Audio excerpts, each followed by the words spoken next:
জনগণকে যে কোনো আন্দোলন বলেন কিছুটা একটু মূল্য দিতে হয়। একটা জনগণের যে উত্তাপ, সেই উত্তাপকে পুঁজি করে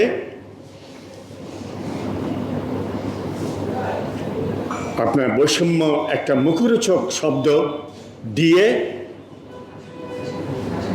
আর সঙ্গে মুক্তিযুদ্ধকে খুব দূর থেকে মুক্তিযুদ্ধকে আক্রমণ করে তারা একটা আন্দোলন শুরু করলো। আমরাও সেখানে শরিক ছিলাম।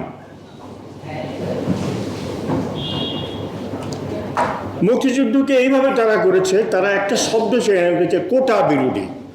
কোটা, ওই কোটা শব্দটা একটা প্রতিষ্ঠিত একটা ছিল যে মুক্তিযোদ্ধাদেরকে এই চাকরি দেওয়া হয়, মুক্তিযোদ্ধার আত্মীয় স্বজনকে চাকরি দেওয়া হয়, মুক্তিযোদ্ধাদের একটা কোটা আছে।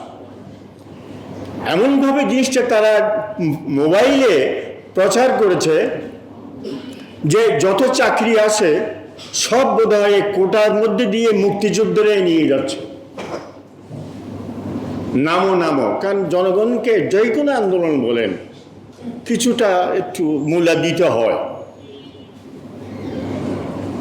গণতন্ত্রের কথা বলেন, রেশনের কথা বলেন, যাই বলেন একটু দিতে হয়। ওইটাতে তারা কিন্তু দিয়ে দিছে, যে কাজ করলে চাকরি পাবা,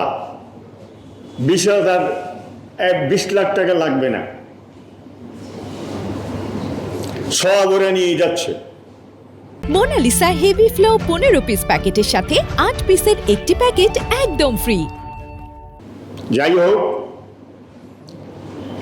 এখন আমরাও এখানে যে দায়ী না, আমরা কিন্তু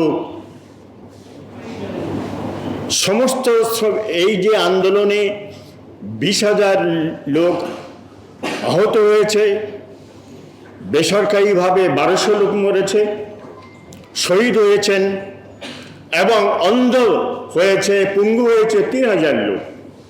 তার মধ্যে 90% হচ্ছে গরিব মানুষ।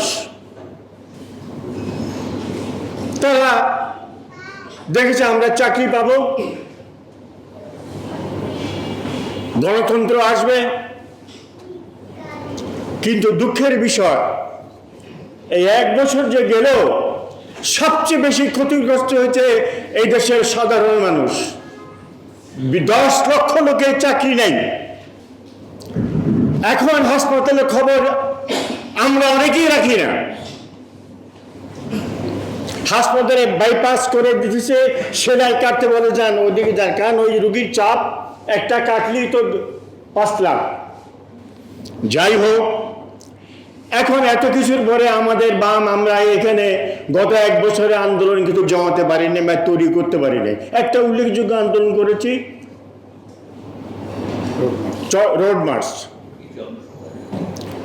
আমরা আর কোনো আন্দোলন আমরা করতে করিনি বা যে কোনোভাবে আমরা অংশগ্রহণ করতে পারিনি। কিন্তু এখন আমাদের যদি এই জনগণকে, সাধারণ মানুষকে আমাদের মুক্তি আনতে হয়, মুক্তি দিতে হয়, তখন আমাদের ঐক্যবদ্ধ আন্দোলন ছড়া, সবাই একত্রিত হওয়া ছড়া, আমাদের রাজনৈতিক গ্রুপ, আমি পার্টি বলবো না, যে সমস্ত রাজনৈতিক গ্রুপ আছে, পার্টি আছে, ব্যক্তি আছে, সবাই ঐক্যবদ্ধ হয়ে করি আপনার নামি, তাহলে আমি এখানে একটা মির্জা গালিবের একটা কথা বলতে চাই যে সমুদ্র, বলছি বুঝছি যে মির্জা গালিবের একটা আছে যে সমুদ্রের অনেক অহংকার, সে পৃথিবীকে ডুবিয়ে দিবে।